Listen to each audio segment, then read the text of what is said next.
The White House released readouts over the weekend of calls with allies France, Germany, the UK and Canada, indicating their discussions on developments in Russia while affirming their unwavering support for Ukraine. The situation began to develop as it did. I directed my national security team to monitor closely and report to me hour by hour. I instructed them to prepare for a range of scenarios. I also convened our key allies on a Zoom call to make sure we're all on the same page. It's critical that we're coordinated in our response and coordinated in what we to anticipate. They agreed with me that we had to make sure we gave Putin no excuse. Let me emphasize, we gave Putin no excuse to blame this on the West or to blame this on NATO. We made clear that we were not involved. We had nothing to do with it. This was part of a struggle within the Russian system.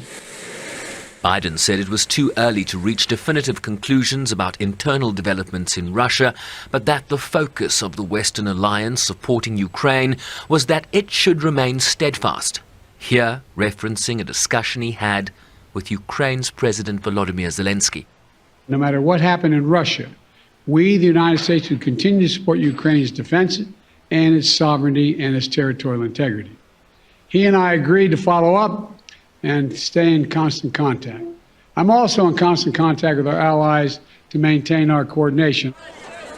Russian media reports that intelligence services are investigating whether Western spy agencies played a role in the aborted mutiny, but the White House says it maintained good, direct communications with the Russians throughout the course of the weekend and expected that to continue.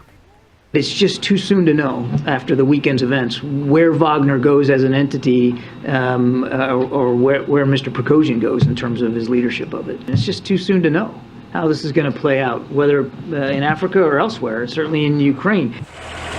Kirby reiterated the US government's official line that regime change in Russia was not part of Washington's policy, rather making sure Ukraine can succeed on the battlefield.